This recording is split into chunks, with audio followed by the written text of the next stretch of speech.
Shalom Bapak Ibu Saudara, renungan pagi hari ini berjudul Menyerahkan Kehendak. Kejadian 4 ayat 1 mengatakan, kemudian manusia itu bersetubuh dengan Hawa istrinya, dan mengandunglah perempuan itu, lalu melahirkan Kain.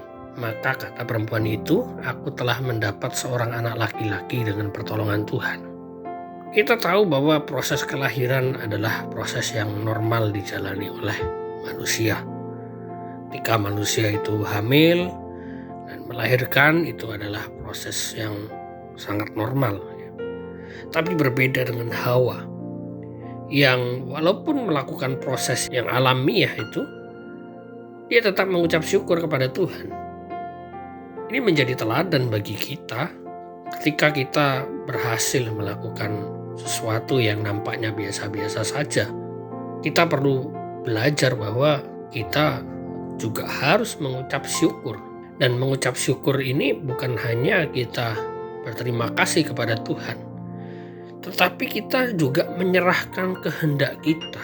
Karena di balik ungkapan syukur itu ada penyerahan kehendak, di mana ketika kita mengucap syukur, kehendak-kehendak kita untuk menerima pujian, menerima hasilnya, itu harus kita hilangkan.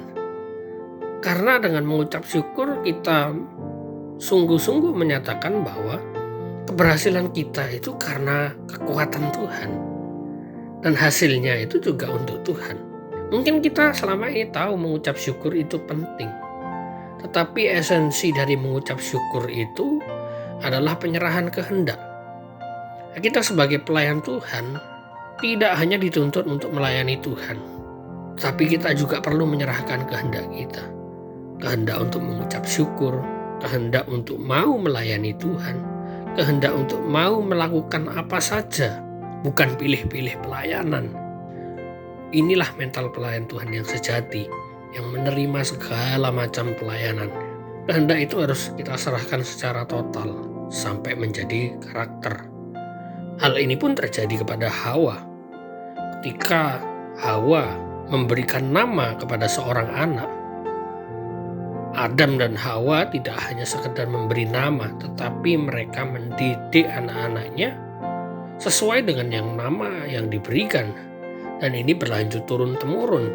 Jadi Adam dan Hawa ini tidak hanya mereka pandai mengucap syukur, tapi mereka mengerti esensi di balik itu, menyerahkan kehendak mereka. Contoh, nama Henok memiliki arti berbakti atau dedikasi. Kita tahu bahwa Henok itu adalah orang yang tidak mengalami kematian. Nama-nama lain juga banyak keturunan-keturunan Adam dan Hawa yang terlihat dari namanya. Mereka juga membuktikan nama itu lewat kehidupan mereka. Jadi Adam dan Hawa ini, mereka menyerahkan kehendak mereka secara total hingga menjadi karakter dan diturunkan kepada keturunan-keturunannya. Karena Adam dan Hawa tahu bahwa umur panjang, kehidupan yang mereka jalani itu adalah pemeliharaan Tuhan yang mereka rasakan, sehingga Adam dan Hawa dapat menyerahkan seluruh kehendaknya kepada Tuhan. Dan puncaknya kita bisa lihat dari kehidupan Tuhan Yesus yang juga adalah keturunan Adam dan Hawa, yang pada akhirnya Tuhan Yesus juga mau tunduk kepada kehendak Bapa untuk menerima salib itu. Dan kita lihat bahwa Tuhan Yesus itu taat bahkan hingga mati di atas kayu salib. Jadi Bapak Ibu Saudara, apapun yang kita lakukan, sebenarnya itu adalah apa yang Tuhan kerjakan dalam kehidupan kita.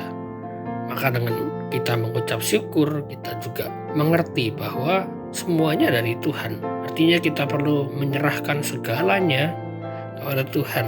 Kehendak kita, kehendak untuk dihargai, kehendak untuk terima pujian, bahkan terima hasilnya. Bapak Saudara, semakin kita dekat dengan Tuhan, itu bukan hasil dari usaha kita untuk mendekatkan diri kepada Tuhan, tetapi kedekatan kita dengan Tuhan adalah hasil bagaimana kita menyerahkan kehendak kita. Tuhan Yesus memberkati.